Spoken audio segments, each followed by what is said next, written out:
Yasmine, j'imagine qu'il y a encore beaucoup de regrets à la sortie de ce match.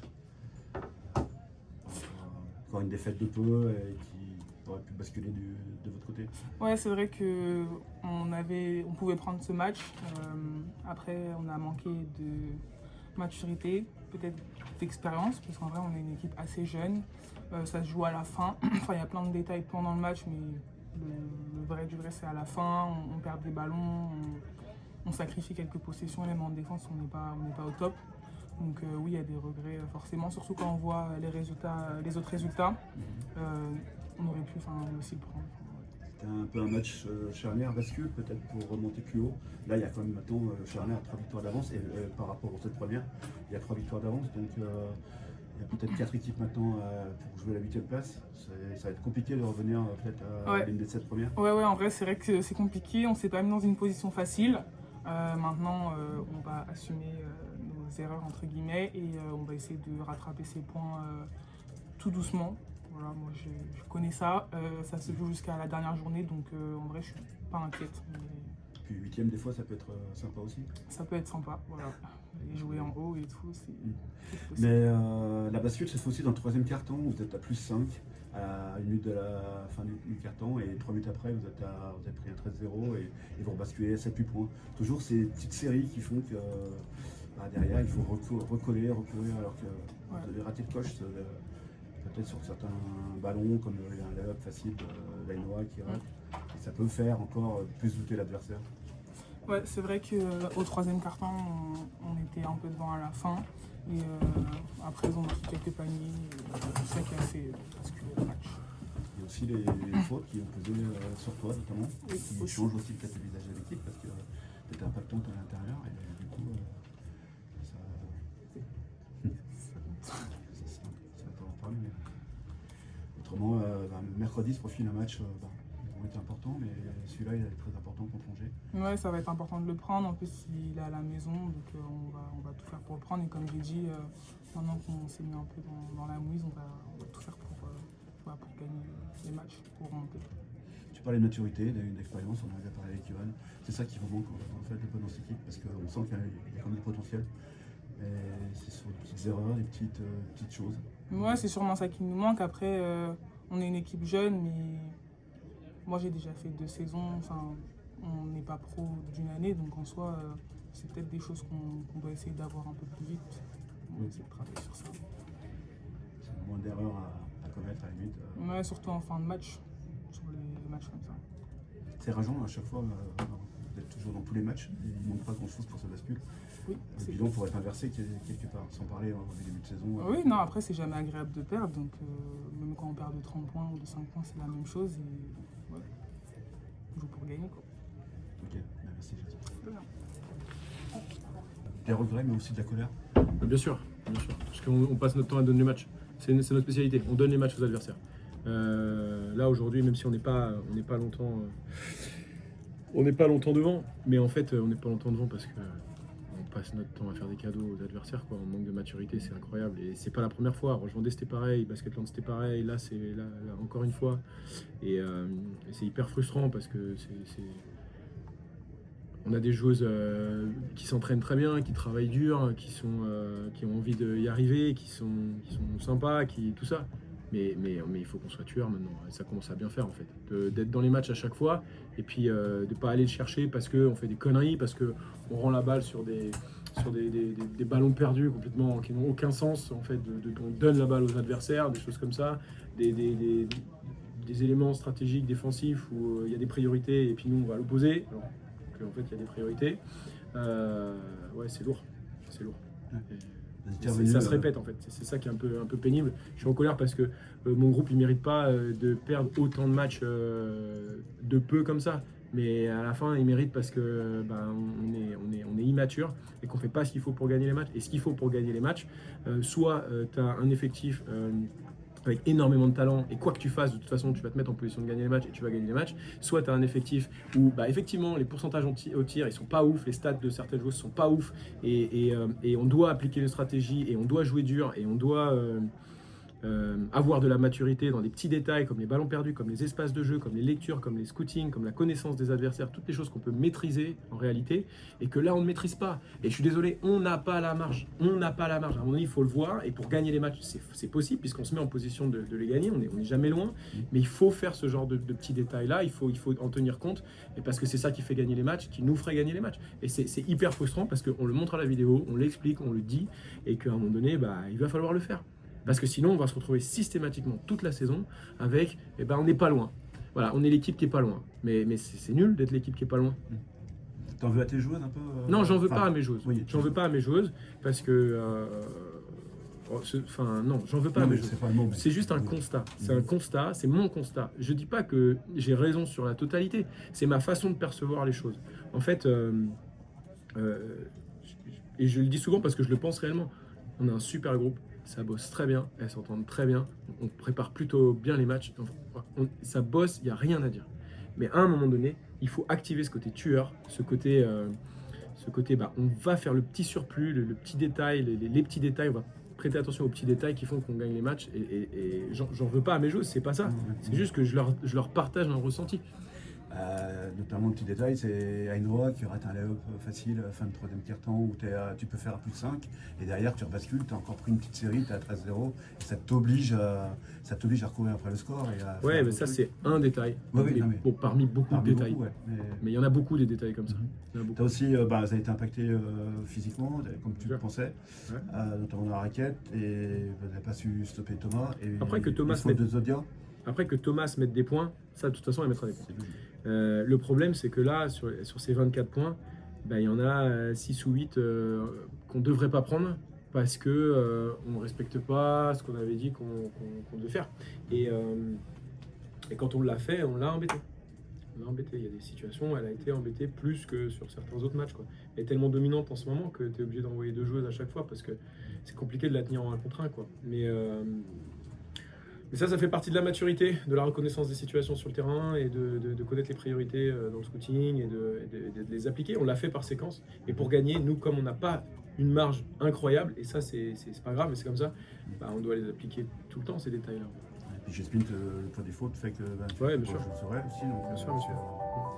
À la victoire de Roche-Vendée à Angers, du coup, ça modifie quoi dans rien de... Il reste beaucoup de matchs, il reste 10 matchs, donc voilà. Il faut qu'on se concentre sur nous, il faut qu'on arrive à devenir un peu plus des tueurs, quoi. Et quand on rentre sur le terrain, d'être un peu plus tueur. Après, que ce soit Roche-Vendée, basket, on a montré qu'on pouvait battre tout le monde, en tout cas qu'on pouvait se mettre en position de battre tout le monde, parce que même à Bourges et même à Basketland, on est vraiment existant. Là, à Charnay, contre une bonne équipe du championnat, quand même, on est là, en fait. On est là contre quasiment tout le monde. Et moi, je m'en fous des autres. Je veux juste que nous, on puisse valider nos bonnes choses, quoi. Et là, c'est vraiment frustrant, parce qu'en plus, je vais le dire honnêtement comme je pense, ce serait un groupe de connasses que j'en aurais rien à foutre, et ce serait bien fait pour elles. Mais c'est pas le cas. En fait, j'ai des super joueuses, des super personnes, j'ai vraiment des gens qui s'investissent, qui sont sérieuses, etc. Et donc ça me frustre parce qu'il faut activer ce petit sens de l'urgence là, et plus que ça. Et s'il y en a qui l'ont pas encore expérimenté dans leur carrière, c'est ok, mais il faut vite l'activer. Il faut vraiment vite l'activer. Et ça m'emmerde parce que j'apprécie fortement mes joueuses, je les aime beaucoup. Et je trouve dommage qu'on ne valide pas les matchs comme ça. Et ça, donc en fait, c'est l'inconstance, c'est l'immaturité, c'est ça que tu... Parce que bon, qu'est-ce qui fait que justement elle ne traduise pas le... Mais oui, c'est de l'immaturité dans le fait de savoir gagner. Savoir gagner, ça requiert des petits détails qui sont très importants sur contre qui on joue individuellement, sur qu'est-ce qu'on fait du ballon, sur où est-ce qu'on l'amène, sur à quel moment on gère les fautes et comment on les gère. Plein de détails en fait, comme ça. Et ça, c'est des choses qu'on montre à la vidéo, qu'on explique dans les scootings, etc. Mais voilà. Ok, merci Johan. Pas de problème. Maya, un petit mot du coup sur cette victoire. Vous êtes allé la chercher malgré une première mi-temps un peu compliquée. Comment tu vois les choses? Ouais, ça fait plaisir. C'était une bonne victoire d'équipe. Ça fait du bien après la trêve là. Et ouais, c'était serré. On savait que ça allait être comme ça et content d'avoir gagné. Oui, on vous a vu un peu en difficulté en défense en première mi-temps avec 45 points encaissés. Vous avez su resserrer la vis en deuxième. Comment ça s'est passé de l'intérieur? Comment tu as vécu tout ça? Il y avait des ajustements à faire, notamment en défense à l'intérieur et aussi stopper les 3 points et les rebonds. Et on a essayé de faire ça à la deuxième mi-temps.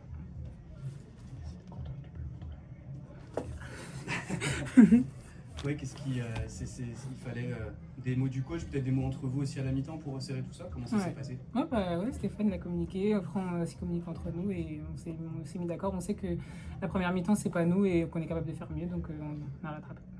Ouais, d'un point de vue personnel, on t'a vu aussi rentrer sur cette fin de match, enchaîner un rebond défensif, un contre important. C'est ça que tu essaies toi aussi d'apporter j'imagine, quand tu rentres sur le parquet. Ouais, les rebonds c'est le plus important pour moi, je trouve. Et après en défense j'ai fait plein d'erreurs, donc c'est un truc à corriger, mais ouais, le rebond c'est quelque chose qui me donne de l'énergie. Ouais, j'ai plus les stats, mais je crois que c'est la meilleure rebondeuse de la partie. J'imagine que c'est une satisfaction sur ces matchs-là, en plus de la victoire forcément. Ouais. C'est important de débuter le match dans le 5 majeur. Ça fait 2 matchs de suite là, que Stéphane te fait confiance, à Landerneau et puis ce soir. Ça change quelque chose dans l'envie de faire? Pas nécessairement dans l'envie, mais c'est vrai que dans le jeu, après, je trouve que je suis plus relâché parce que je sais qu'il me fait confiance et du coup, je joue avec plus de confiance. Mais si je commençais pas, je ferais le même effort. Pour finir, oui, tu disais que c'était une victoire d'équipe qui faisait du bien après la trêve. C'est quelque chose qui peut vous lancer pour une deuxième partie de saison pleine d'ambition, j'imagine. Ouais, là, je pense que toutes les équipes, elles ont trouvé un peu leur groove et du coup, tous les matchs vont être un peu plus dur. C'est pas la première phase où les équipes essaient de se trouver. Donc ouais, là, et puis on connaît nous aussi.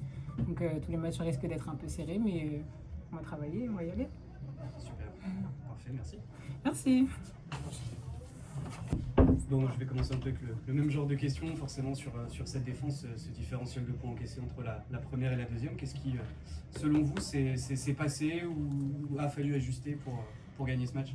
On a fait un bilan en début de semaine où on s'est dit qu'on était 4e attaque et qu'on était 10e défense et qu'il y avait une balance, alors non pas à inverser parce que 4e attaque il faut le rester, mais en tout cas à réguler. C'est-à-dire que c'est pas possible d'être 10e défense. Encore aujourd'hui on encaisse énormément de points pour moi. Donc voilà, à la mi-temps c'est sur des choses relativement simples. Les tirs ouverts déjà, il y a des shooteuses, on sait qu'il y a des filles qui peuvent tirer.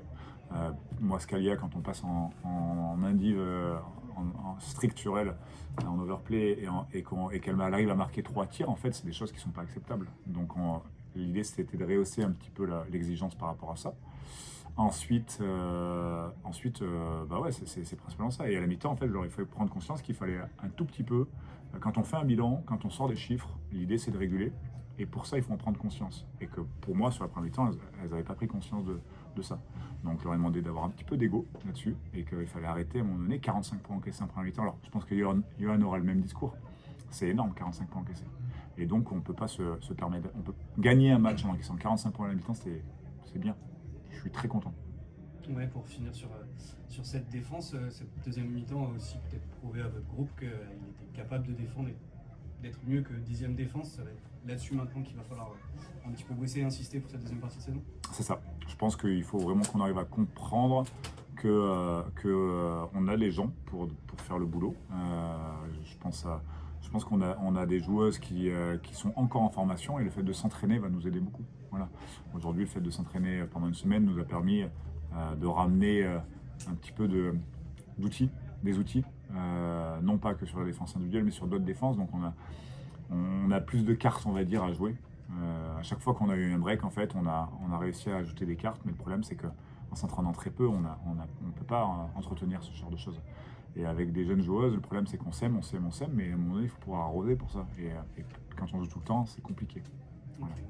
On va retourner sur du positif, parce qu'il y a une victoire, un match très bon aussi offensivement, qui vous permet de rebasculer en première partie de tableau. Qu'est-ce que vous notez en priorité ce soir? Très content de cette victoire, elle était capitale parce qu'il y a 2 raisons. C'est que derrière nous, les équipes qui devaient gagner n'ont pas gagné, donc que ce soit Lyon, que ce soit Angers. Donc ça nous permet de prendre un peu d'avance, voilà, donc de pas jouer avec le trouillomètre, on va dire, à fond. Et l'autre aspect, c'est que ça nous permet aussi de continuer à voir vers le haut. Et donc on revient à la hauteur des équipes comme Landerneau, on revient à la hauteur comme pas mal d'équipes sur la ville, je crois aussi. Donc ça va nous permettre en fait de retourner sur ce qui pour moi est notre place, c'est le top 6. 3 victoires d'avance sur les 8e maintenant, plus le point virage déjà sur nous. C'est une marge importante? C'est une marge importante, oui. C'est une marge très importante parce que, comment dire, Aujourd'hui, il reste 10 matchs. J'espère en gagner. Et donc, ça nous permet de se dire que, pour moi, les poursuivants doivent gagner plus 50% de leurs matchs pour nous rattraper. Et comment tu peux envisager la semaine of 3 matchs sur les 2 prochains? Pour le coup, c'est une habitude. C'est plus une habitude pour nous qu'une équipe comme Chartres, en fait. Voilà. Alors, Basketland, c'est pas... Mais bon, ils vont faire un déplacement quand même assez périlleux, c'est long. Hein. Mais avant ça, on aurait fait aussi beaucoup de bus. Donc, voilà.